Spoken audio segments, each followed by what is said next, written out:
Hello everyone, welcome to learning classes. Today's topic is food idioms with example. आज मैं आपके लिए idiom का टॉपिक लाई हूँ पर ये idiom जो है थोड़े स्पेशल हैं. स्पेशल क्यों है? क्योंकि ये सारे फूड से रिलेटेड हैं. ठीक है फ्रेंड्स, फूड से कैसे रिलेटेड है मतलब क्या सबका मीनिंग फूड से रिलेटेड होगा? नहीं, मीनिंग उनका आपको मैं पहले भी ईडियम से रिलेटेड कई वीडियो में बता चुकी हूँ कि जो ईडियम्स होते हैं जो एज इट इज़ जो उनका लिखा होता है और उनका जो एक्चुअल मीनिंग होता है वो सेम होता भी है किसी किसी केस में और मोस्ट ऑफ द केसेस में नहीं होता है. ठीक है, यानी कि ईडियम्स मतलब मुहावरे जो हम लोग हिंदी में बोलते हैं उनको यूज़ करते हैं, इंग्लिश में उनको ईडियम्स के नाम से जाना जाता है. ठीक है, तो आज मैं आपके लिए फूड ईडियम्स लाई हूँ. तो फूड ईडियम्स क्या होते हैं मतलब आपको हर एक ईडियम में किसी ना किसी फूड का नाम तो मिलेगा ही मिलेगा. ठीक है, कहीं ना कहीं आपका उससे कुछ कांटेक्ट इसका ईडियम से होगा ही होगा. अब हम ईडियम क्यों यूज़ करते हैं ये सब हम ऑलरेडी जानते हैं कि ईडियम्स जो होते हैं एक तो कॉम्पिटिटिव एग्ज़ाम्स की अगर आप प्रिपरेशन कर रहे हैं तो उसके लिए बहुत ज़्यादा इम्पॉर्टेंट होता है ईडियम. ठीक है फ्रेंड्स, और दूसरा ईडियम जो होता है आपकी जो लैंग्वेज होता है उसको बहुत ज़्यादा एक्सप्रेसिव बनाता है. अगर आप कोई भी बात कहते हैं और कोई तरह का ईडियम उसके साथ यूज़ करते हैं तो वो आपकी लैंग्वेज को इंग्लिश को बहुत ज़्यादा एक्सप्रेसिव सुंदर बना देता है देखने में, और आपकी जो इंग्लिश है लैंग्वेज है वो बहुत ज़्यादा फ्लुएंट भी साउंड करती है. तो आज मैं आपके लिए बेस्ट 12 फूड रिलेटेड ईडियम्स लेकर के आई हूँ जिसको कि आप अपनी रेगुलर लैंग्वेज में यूज़ कर सकते हैं. जो भी आप डेली लाइफ में बातों बातों में इन बातों के बीच में इनको यूज़ कर सकते हैं, बोल सकते हैं. ठीक है फ्रेंड्स, तो चलिए स्टार्ट करते हैं आज की वीडियो. फूड ईडियम्स यानी कि किसी ना किसी फूड का नाम तो आएगा ही आएगा हर ईडियम में. चलिए, first one is tough nut to crack. Tough nut to crack. अगर कोई कहता है टफ नट टू क्रैक तो उसको नट क्रैक करने के लिए नहीं कहा गया है. ठीक है, तो उस केस में आपको क्या कहा गया है, इसको कई बार टफ नट टू क्रैक भी कहते हैं और टफ की जगह हार्ड नट टू क्रैक भी बोला जाता है. ठीक है, तो टफ नट यानी कि मुश्किल है कोई चीज़, है ना, तो यानी कि कोई ऐसी प्रॉब्लम जो बहुत मुश्किल है तो उस केस में हम कहते हैं टफ नट टू क्रैक. ठीक है, तो फूड से इसका लेना देना कुछ भी नहीं है.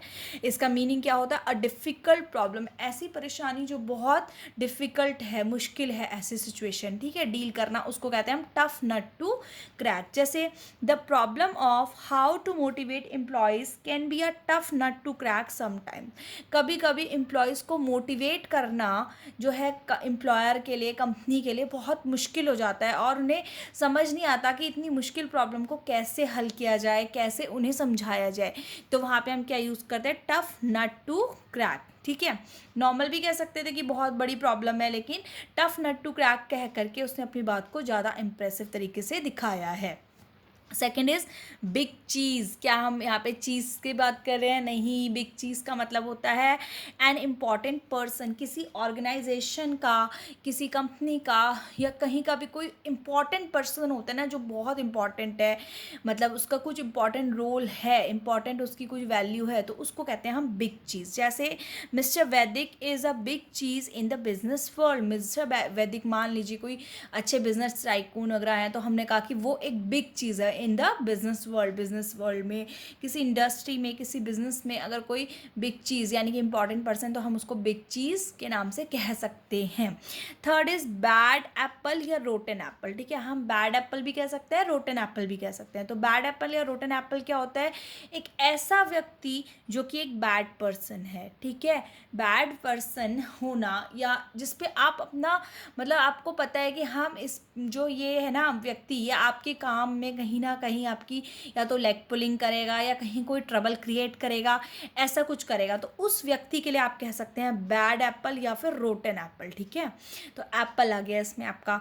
जैसे Viraj is a bad apple, he always cause trouble at work. Viraj जो है एक बैड एप्पल है, मतलब बैड पर्सन है और वो हमेशा ही जो भी काम करो उसमें ट्रबल क्रिएट करता है.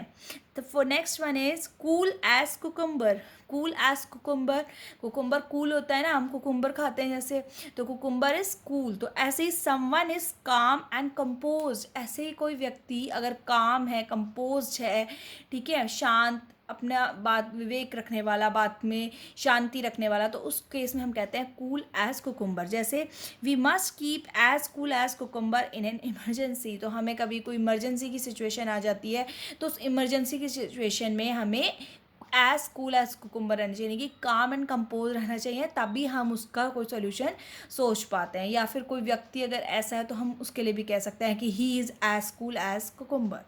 ठीक। Fifth is sell like hot cakes. Sell like hot cake का मतलब क्या होता है फ्रेंड्स? केक्स है ना इसमें, जैसे कि to sell something very easily, तो जैसे कि कोई ऐसी चीज़ जो बहुत इजीली बिक जाए, मार्केट में आई कोई ऐसी चीज़ और वो बहुत इजीली सेल हो गई, पता भी नहीं चला कि कब आई और कब चलेगी। जैसे कि copies of the book are selling like hot cakes, जैसे कि कोई ऐसी बुक है जो पब्लिशर के थ्रू आई है और उस बुक की ऑलरेडी मार्केट में इतनी ज़्यादा डिमांड थी कि वो बुक आते ही उसकी सेल हो गई और पता ही नहीं चला उसको कि कब आई कब गई, तो उसको हम कहेंगे sell like hot cakes. Sixth is buy a lemon. Buy a lemon का मतलब क्या होता है? नींबू खरीदना है? नहीं, नींबू नहीं खरीदना है। To purchase something that is worthless और डज नॉट वर्क वेल, कोई ऐसी चीज़ खरीद लेना जिसकी कोई वर्थ ना हो, यानी कि जितने की आपने खरीदी है या जो खरीदा है जो भी चीज़, उसकी कोई वर्थ ही नहीं है, हमें पता है कि इट डज़न वर्क वेल, काम उसने अच्छा नहीं करना है या वो थोड़े समय में ख़राब हो जाएगी, तो वो उस केस में हम कहते हैं बाय अ लेमन। कई बार हमें खरीदने से पहले पता ही नहीं होता तो भी हम कह सकते हैं कि हमने ये खरीदा लेकिन ये तो बाय अ लेमन के इक्वली निकला है, तो उस केस में that second hand car I bought was a real lemon. Second hand car जो मैंने खरीदी वो एक रियल लेमन, यानी कि उसकी कोई वर्थ ही नहीं निकली, इतनी बार तो वो ख़राब हो गई, इतनी बार तो मुझे उस पर और पैसा लगाना पड़ा, इतनी बार तो उसे ठीक कराना पड़ा। तो इस तरह से जैसे ज़्यादा इलेक्ट्रॉनिक इक्विपमेंट्स वगैरह होती हैं या कार वगैरह जो सेकेंड हैंड खरीद लेते हैं, तो उन केस में हम बाय अ लेमन का यूज़ करते हैं कि इसको खरीदना तो is like buy a lemon. ठीक है। Seventh is cheap as chips. Cheap as chips का क्या मतलब होता है? कि मतलब होता है वेरी इनएक्सपेंसिव। इनएक्सपेंसिव, एक्सपेंसिव नहीं, यानी कि जो चीज़ हमें बहुत चीप रेट पे मिल जाती है, बहुत सस्ती मिल जाती है, उसको हम कहते हैं बहुत, उसको चीप एज चिप्स कहते हैं। जैसे कि इट रियली वर्क्स, मान लीजिए कोई चीज़ है बहुत अच्छा काम कर रही है, it's brilliant and it's cheap as chips, और वो पर उसकी जो वैल्यू है, कॉस्ट है, वो बहुत ज़्यादा नहीं है पर वो फिर भी अच्छा काम करे, तो उस केस में हम कह सकते हैं कि एज चीप एज चिप्स। ठीक। तो यहाँ पे चिप्स का यूज़ आ गया। Eighth is in a pickle. In a pickle, pickle आ गया ना, इस पिकल का मतलब होता है इन अ ट्रबल और अ डिफ़िकल्ट सिचुएशन। जब कोई व्यक्ति किसी डिफ़िकल्ट सिचुएशन में, परेशानी जैसी होती है या ट्रबल कुछ क्रिएट हो गया, तो उस केस में हम इन अ पिकल का यूज़ करते हैं। जैसे कि she was in a pickle when she realise she had forgotten her passport. तो अगर वो किसी कोई व्यक्ति दूसरी कंट्री में और वहाँ पे उसको पता चला कि अरे मेरा तो पासपोर्ट ही खो गया या मैं भूल गई हूँ कहीं पे, तो क्या हो जाएगा? वो डिफ़िकल्ट सिचुएशन, ट्रबल में आ जाएगा, तो उस केस में हम कह रहे हैं कि she is in a pickle. ठीक है।